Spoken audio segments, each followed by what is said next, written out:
bringing you the latest in tax credit news, insight, and analysis. This is Tax Credit Tuesday with your host, Michael Novogradac. Hello, I'm Michael Novogradac, and this is Tax Credit Tuesday. This is the June 4th, 2024 podcast. Election Day is November 5th of this year. That's a mere 5 months from today. Although voting even starts much earlier than that in many states, as early as late September in a few. As you've no doubt heard many times, this is a consequential election in many ways. Today, we're going to discuss the implications for various community development tax incentives. Now, as our viewers on YouTube can see, I'm pleased to have Peter Lawrence as my guest this week. Peter is Novogradac's Director of Public Policy and Government Relations. Peter is here today to discuss how the election results might affect community development tax incentives.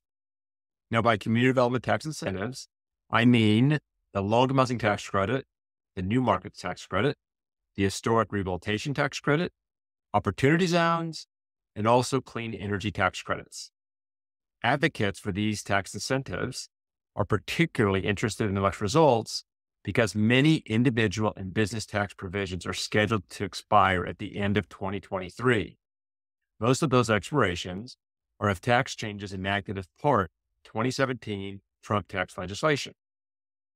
But we have reference, the Congressional Budget Office recently estimated that the cost of extending the expiring Trump tax provisions was approximately $4.6 trillion. That's trillion with the T. Their looming expiration means the next president and Congress will almost undoubtedly pass major tax legislation sometime during 2025 or in 2026, but nearly certainly before the end of 2026. Now, I mentioned passing in 2026, even though the provisions expired in 2025, because Congress has often extended tax provisions retroactively. That is, after the provisions have expired. And in some ways, the real key date would be before individuals and businesses are filing the tax returns for 2026, which is early 2027, but I don't want to go out that far. I want to think end of 2027, 2025, early 2026. Now, according to the Tax Foundation, if Congress doesn't pass a tax bill before tax returns are filed for 2026, then taxes would go up for 62% of Americans. This obviously means which party controls the presidency, which party controls the two chambers of Congress are critical issues. And that's what Peter and I will discuss today. My column in the June issue of the Novogradac Journal of Tax Credits addresses this issue, and I will provide a link to it in today's show notes. But suffice it to say, there are many possible outcomes. In 5 months before Election Day, it remains very unclear who will control the White House, the Senate, or the House of Representatives.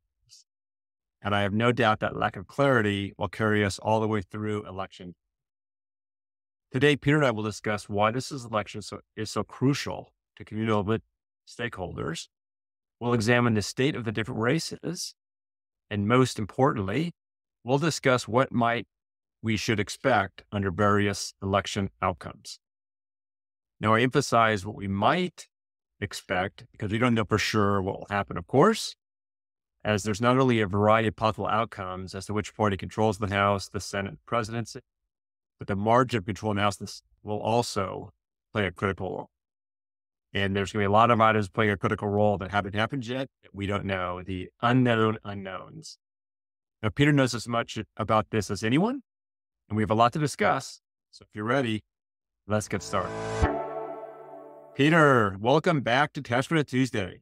As our most frequent guest, if you're not counting, today is your 16th appearance on the podcast. You're our most frequent guest, and Tony Grapponi, though, is 2 podcasts behind you.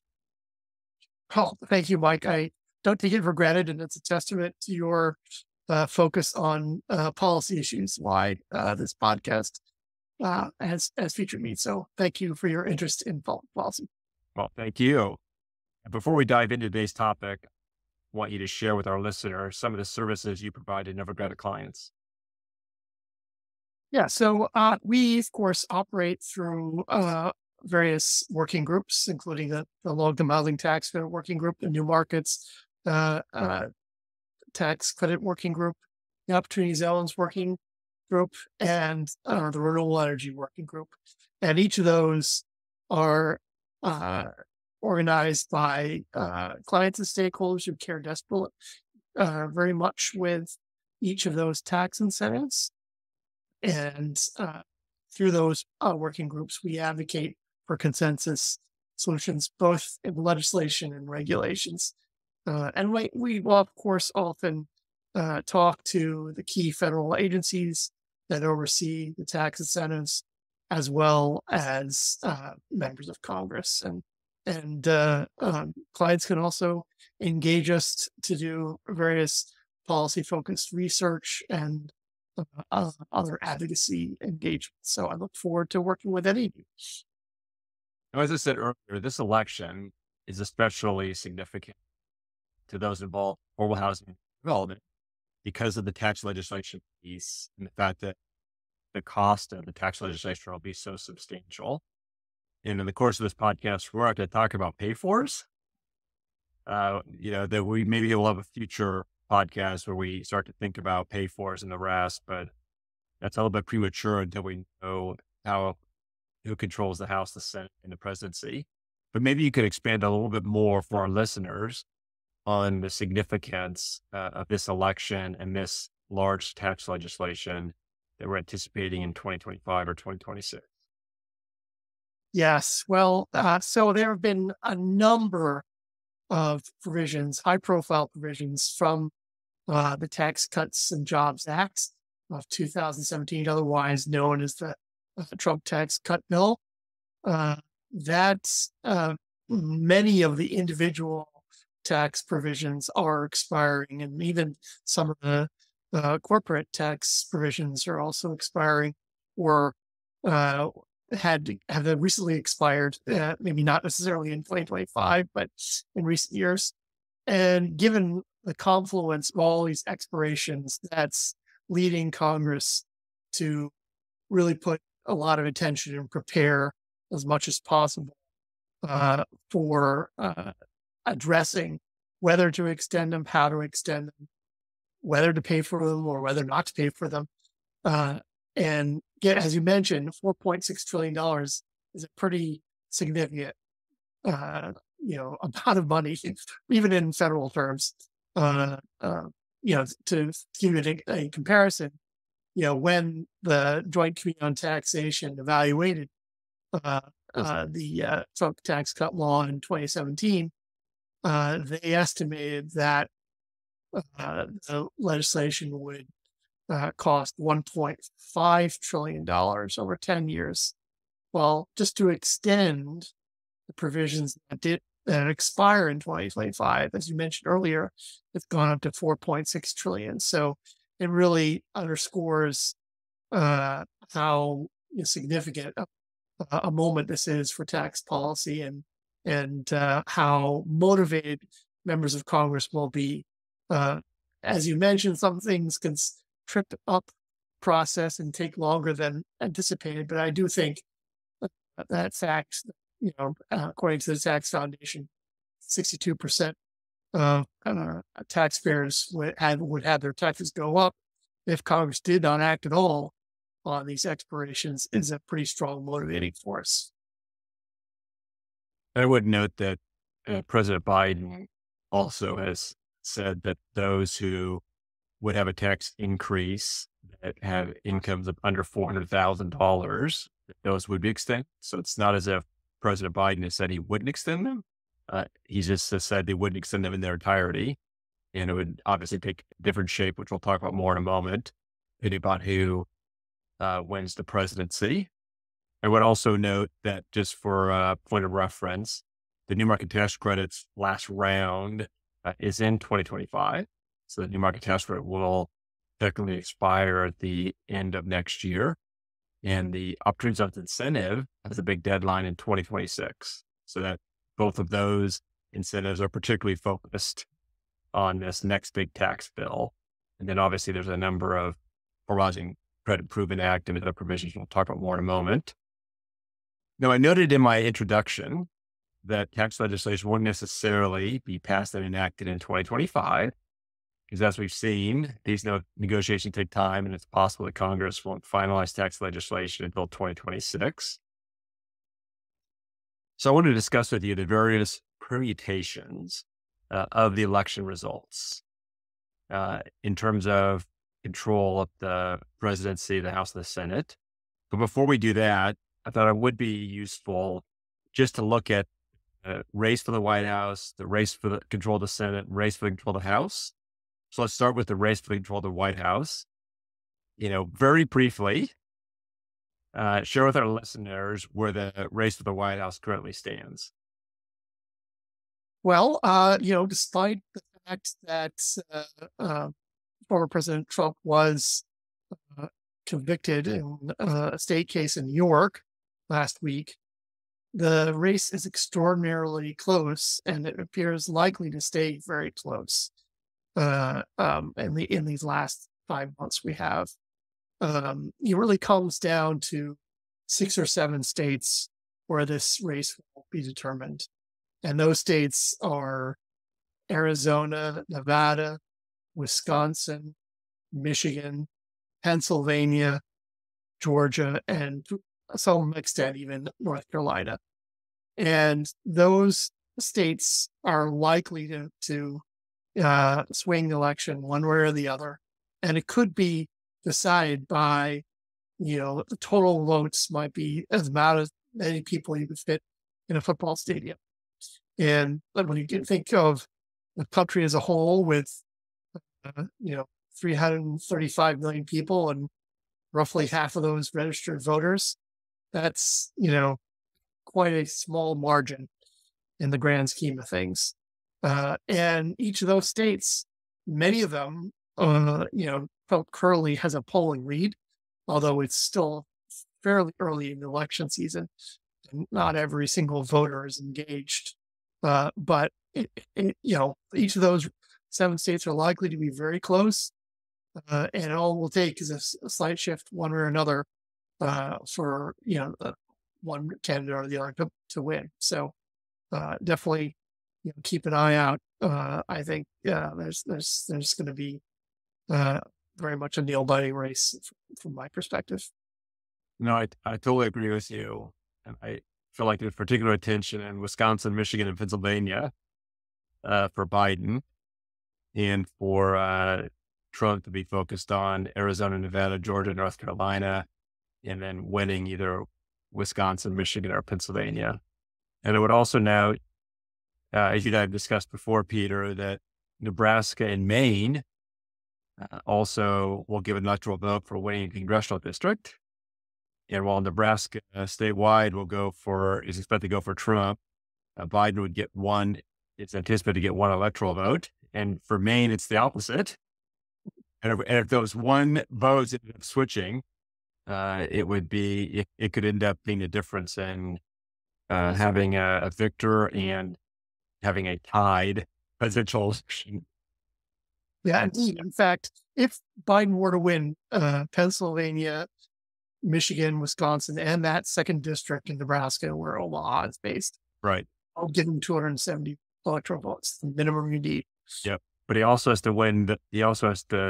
That's right. He has to win the one in Nebraska, where if he didn't get the one in Nebraska, it'd be tied. Indeed. So let's turn to the Senate now.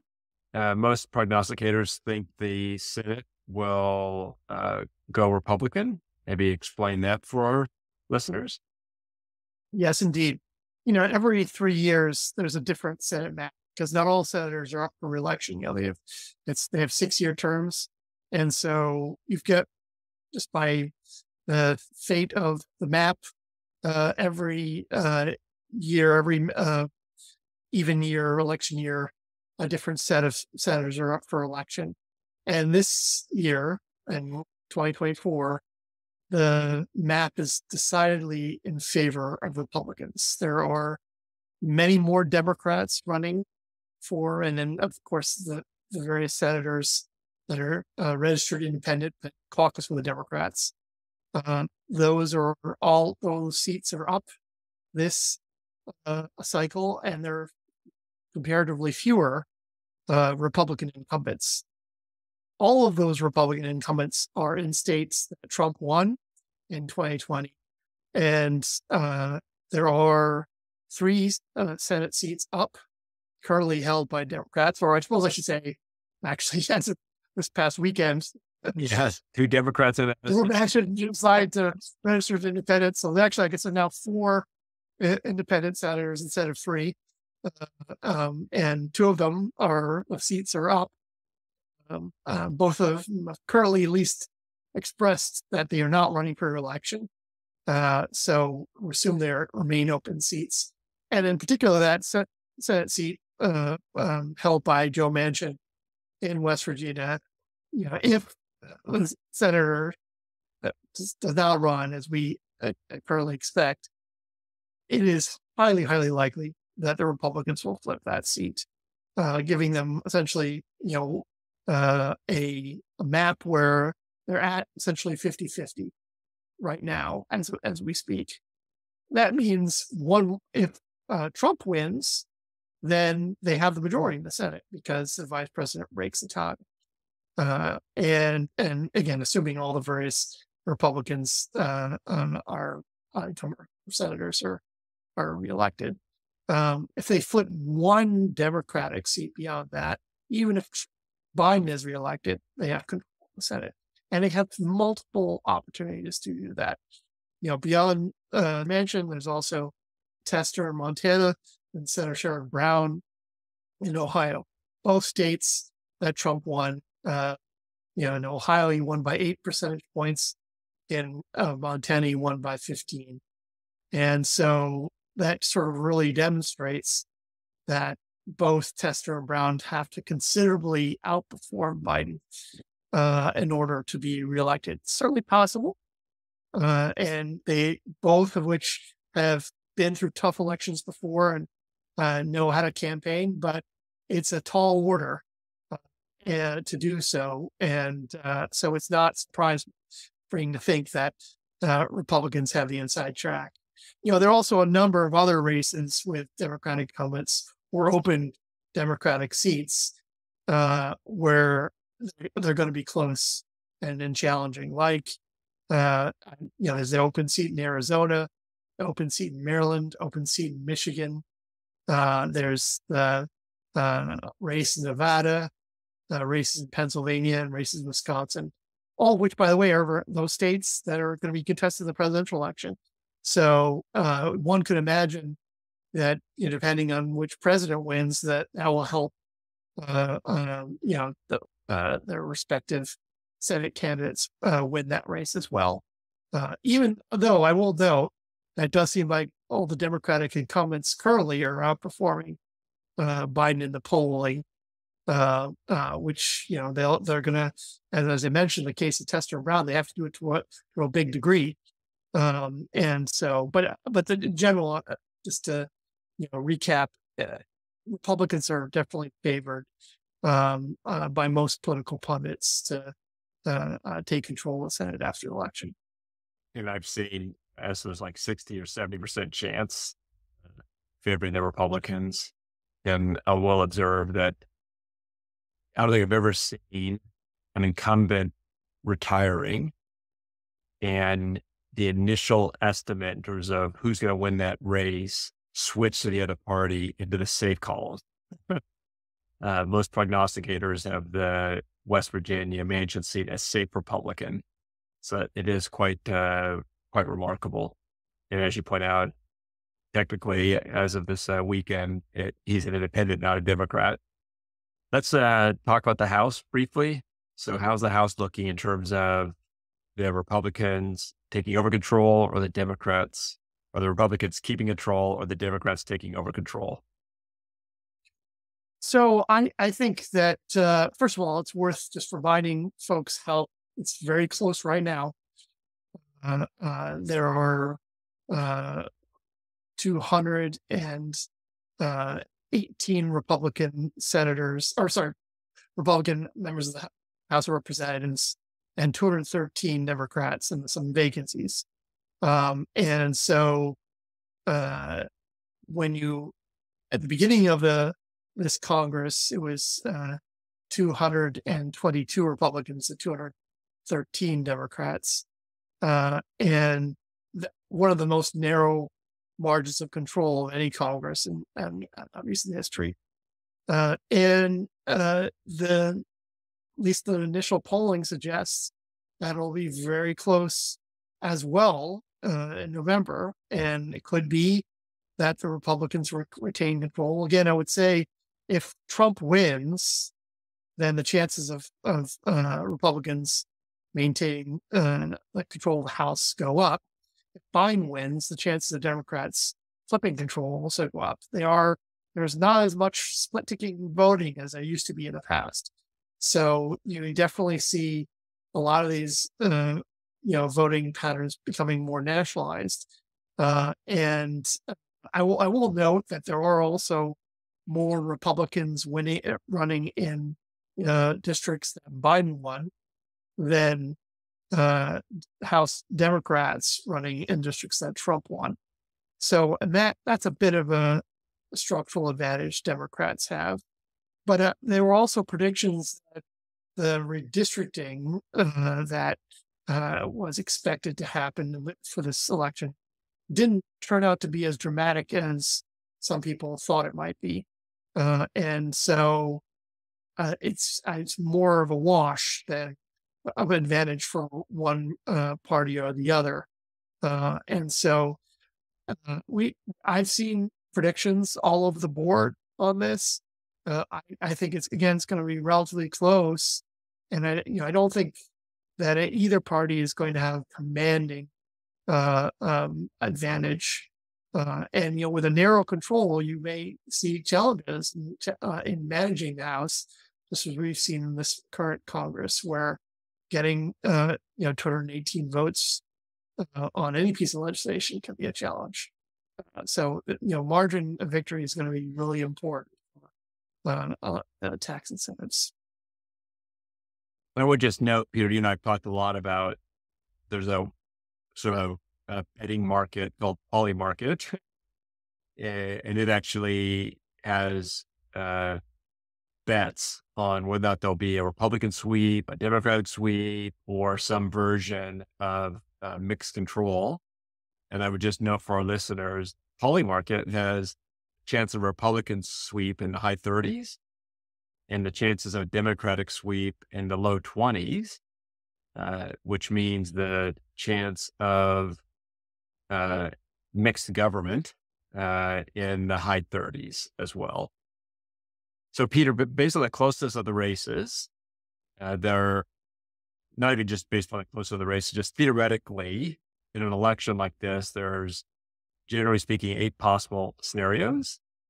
You can think of the White House, you're just going to go Republican or Democratic, and then the same thing for the House and the Senate. And simple math, take 2, raise it to the third power.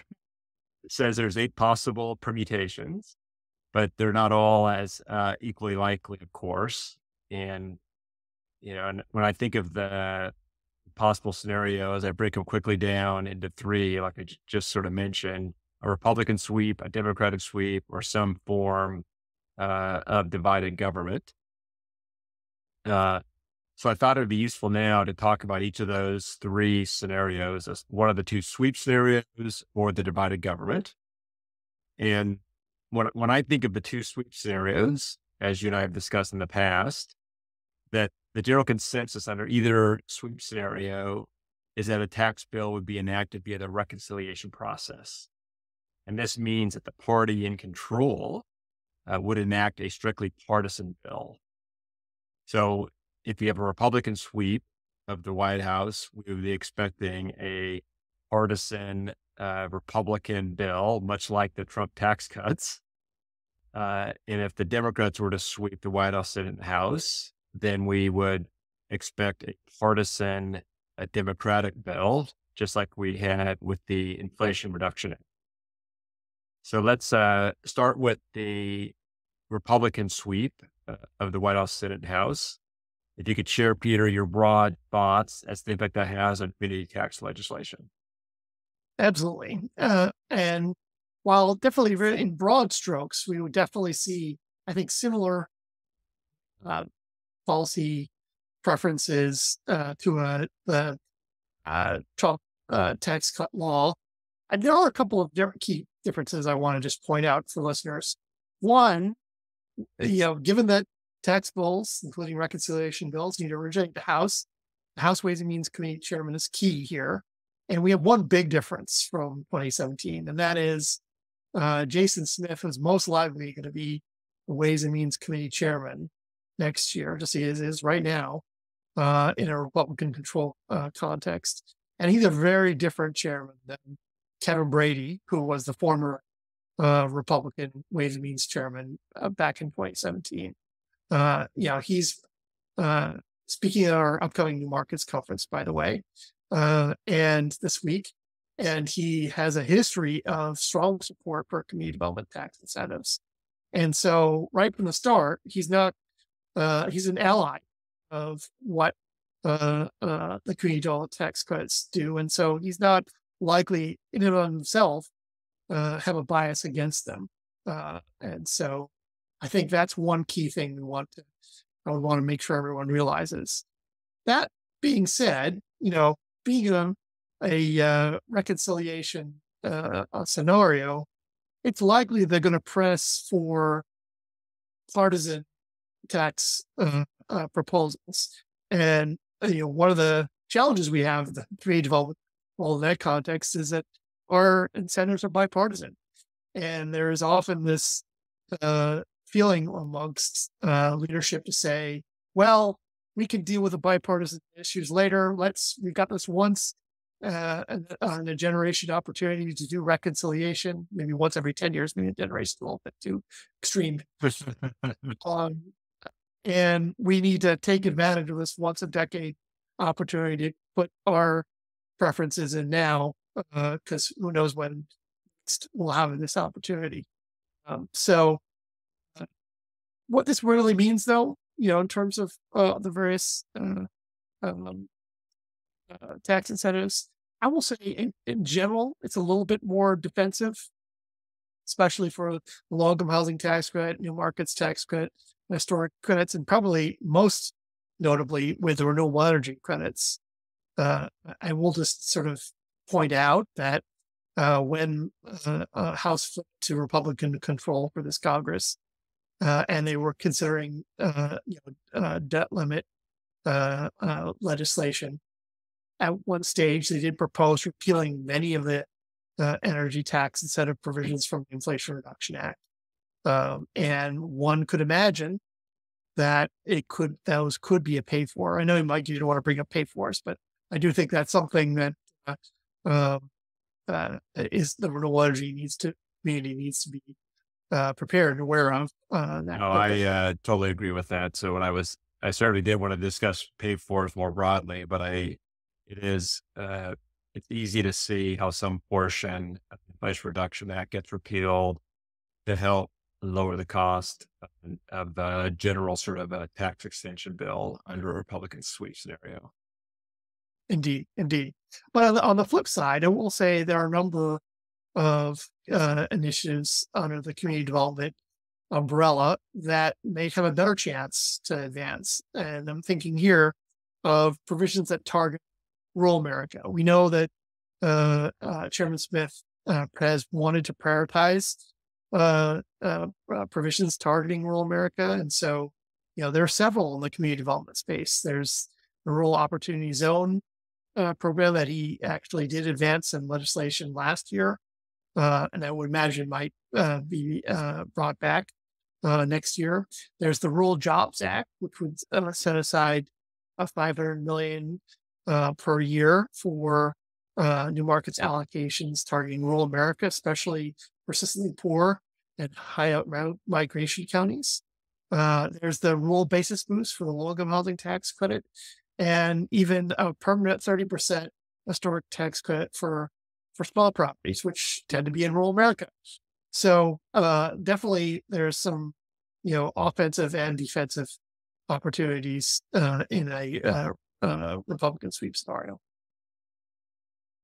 And I would note that when we talk about reconciliation legislation, I want to remind everyone that when you when you pass reconciliation legislation, the bill has to be revenue neutral in the out years after year 10. So you can run up the deficit for 10 years, but you can't have it be, it has to be revenue neutral in the out years, which means if we do end up in one of these sweep scenarios, I can right now plan 8 years or so from now. I know what Peter and I might be talking about in a podcast, because we'd have all of this would be basically kicking the can down the road. Which I will also note that I think there is generally an expectation when this tax bill is discussed and enacted in 2025 or 2026, that it would likely be over an 8-year, 10-year period under the two sweep scenarios. If we go into a non-sweep scenario, then it's easier to see how whatever legislation passed isn't the full 10 years. But if it's under reconciliation, either party will think, this is my chance to do something for the next 10 years. And I want to make it longer, not shorter. Whereas in a bipartisan negotiation, you can oftentimes see shorter termed, shorter lived legislation in matters like these. Yeah. And Mike, if I could also mention that I do think the Republican sweep scenario, that the chances of getting not just a simple extension of the opportunity zone, but some sort of more robust enhancement goes up, given that it is a big priority of Senator Tim Scott, who may have bigger role to play in next year, depending on the election and what happens. And we know that opportunity zones was very much lauded at a recent hearing. The Ways and Means Committee's got lots of support. And so I think that there's an even bigger offensive opportunity there for the opportunity zone incentive. And you mentioned earlier several times how the margin of the majority counts is important. I did want to remind our audience that in 2021, when the Democratic Party controlled the presidency and both chambers of Congress, the Senate Democrats could not reach agreement. Senator Joe Biden, Senator Joe Manchin of West Virginia, and Christian Sinema of Arizona were two of the more challenging members of the Senate that they couldn't get to full agreement with their caucus. And as a result, President Biden could not enact his Build Back Better plan. Obviously, he was successful with the Inflation Reduction Act later. That was an example where the majority was so narrow, it was very challenging to enact single party legislation. So I wanted to turn to the other sweep scenario where President Biden is reelected and he brings along a Democratic Senate and House. So share your thoughts on community development, tax legislation in that scenario. Well, as you mentioned, Mike, Build Back Better legislation did start 3 years ago.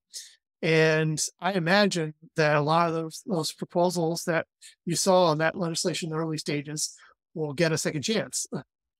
And again, depending on the margin, of course, as I said, I think Republicans are very much favored in the Senate. So it's not, I think, terribly inconceivable that in a Democratic sweep scenario, the most likely sweep scenario you see there is a 50-50 split with, a vice president applies.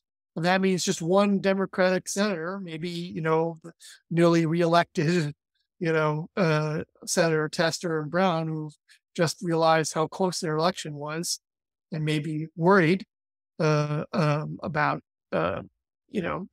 straying too far away, or other, moderate Democratic senators would replay the role that Senators Manchin and Sinema played.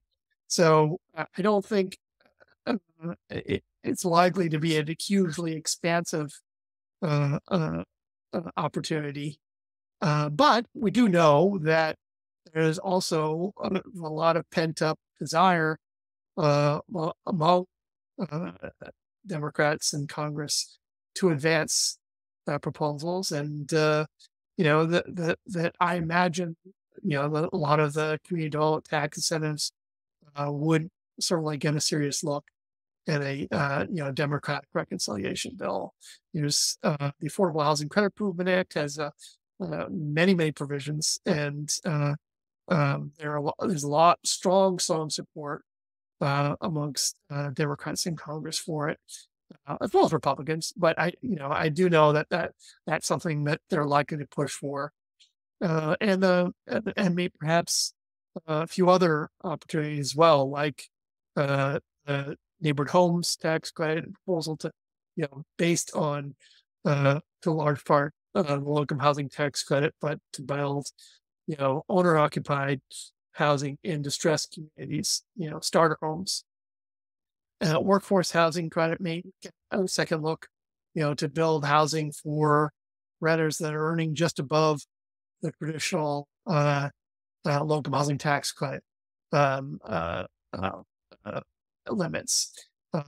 There's, of course, we mentioned new markets. You can imagine the new markets getting a pretty robust set of proposals, including permits. And historic tax credit is something that Richie Neal, when he was chairman, put in a robust set of proposals based on the historic tax credit Growth and Opportunity Act. And if he were to regain the chairmanship in a House Democratic sweep, then I wouldn't be surprised to see those proposals back in there. Opportunity zones, of course, on the flip side, maybe is perhaps a more challenging path. It is bipartisan, but it does have a little bit of a Republican perceived prioritization, and so I do wonder what the chances are in Democratic sweep scenario for opportunity zones, but we'll just have to see, I guess. And I would note that the estimate of the 4.7 trillion, the Democrats do sweep, then that cost estimate comes down, dramatically, given President Biden saying, extended those for those who are under 400,000 of income, but, not above that.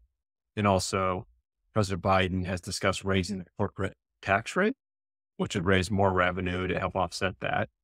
So the math is definitely notably different under a Democratic sweep in terms of the big picture dollar items.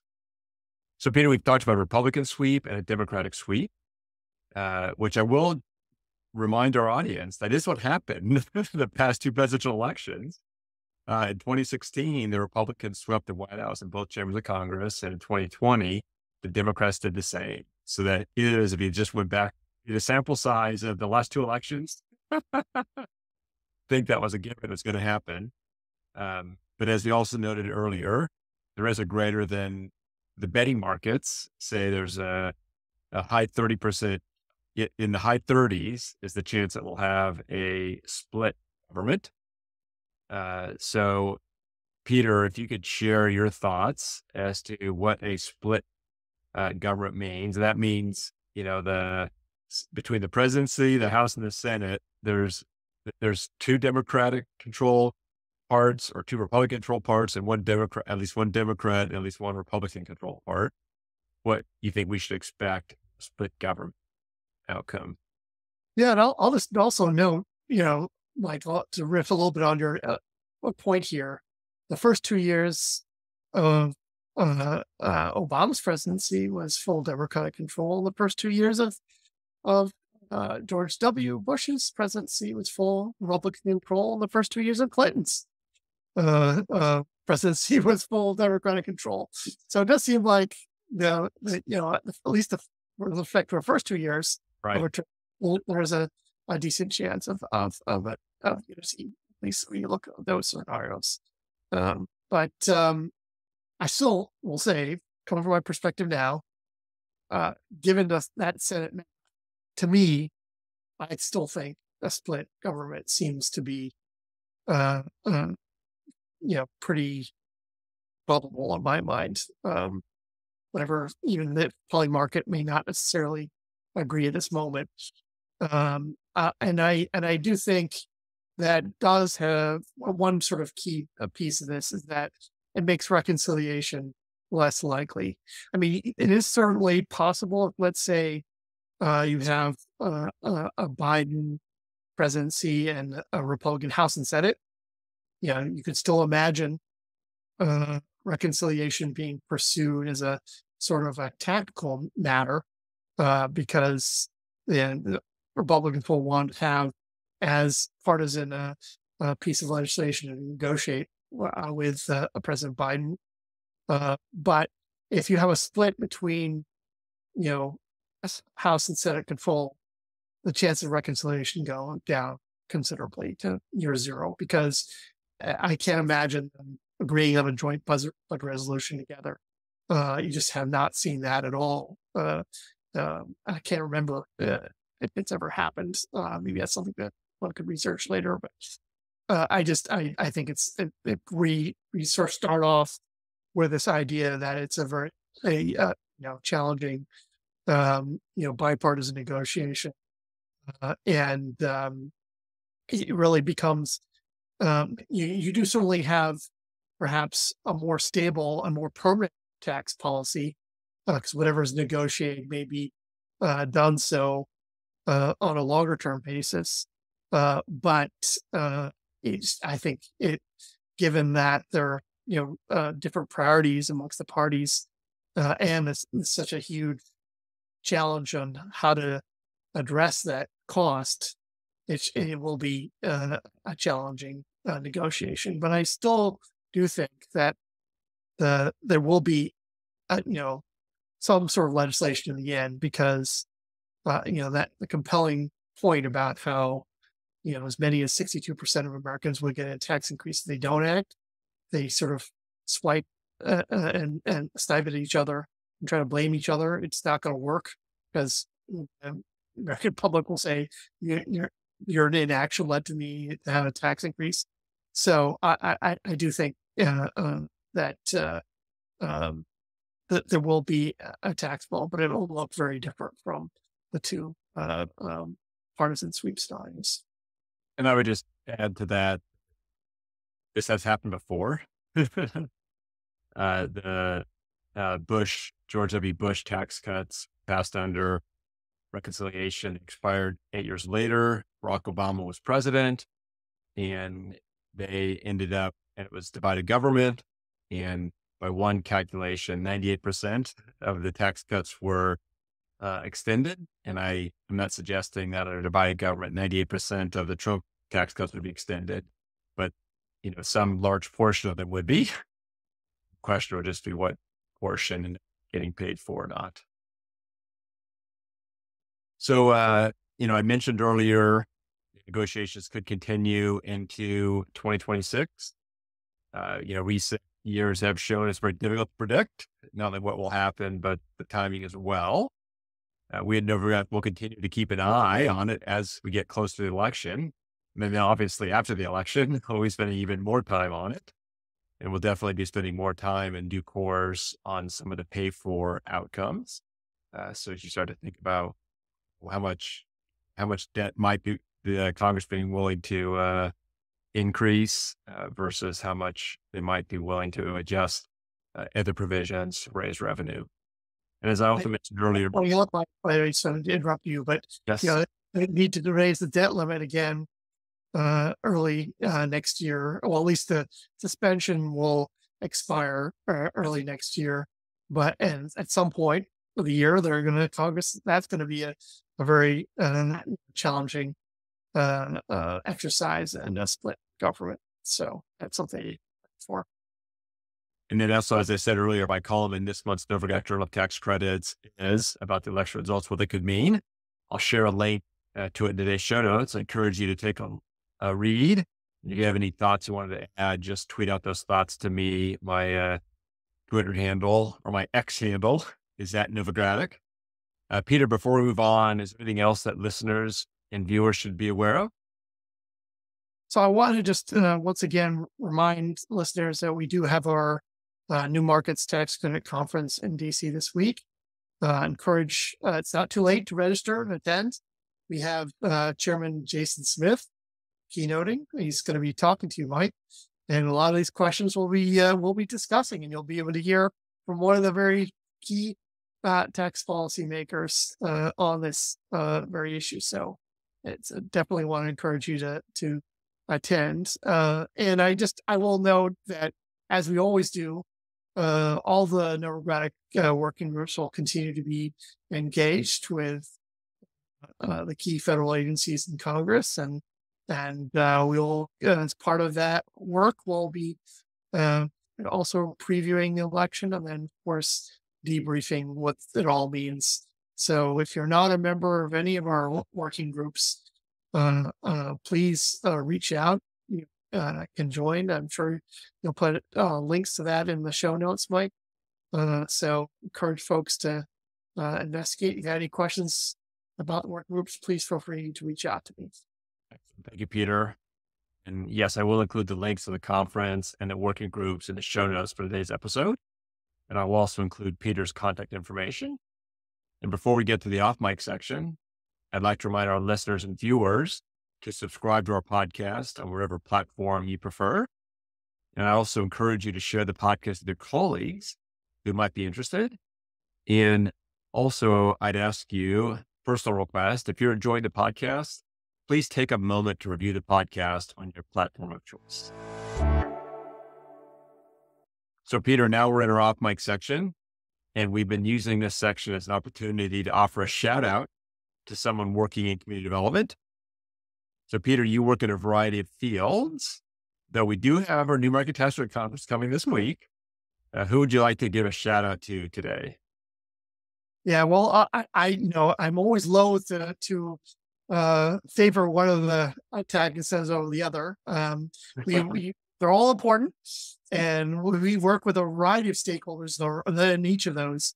But given that it is the week of our New Markets Tax Credit Conference, and that they will be joining you for the ever popular Watch the Report panel, I do feel I want to do a shout out to our two main advocacy experts on the New Markets Tax Credit, Bob Raposa of the New Markets Tax Credit Coalition, and Jeff McMillan of the Partnership for Job Creation.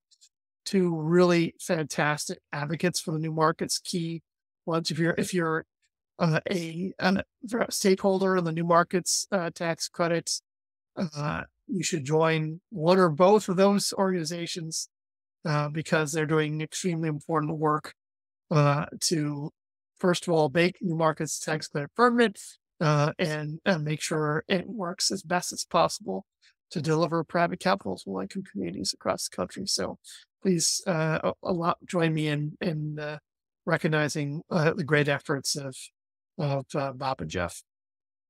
Great. Thank you for that, Peter. And I'll echo your shout out for Bob Raposa and Jeff McMillan. It's been great working with them over the years, and look forward to working with them into the future. And we all owe both of them a great debt. All of us who work in community development, for the advocacy work that they've done on behalf of such a critical revitalizing tool at the New Market Tax Credit. And thank you, Peter, for all your advocacy work on behalf of Community Development Tax Incentives. And thank you for joining me here today.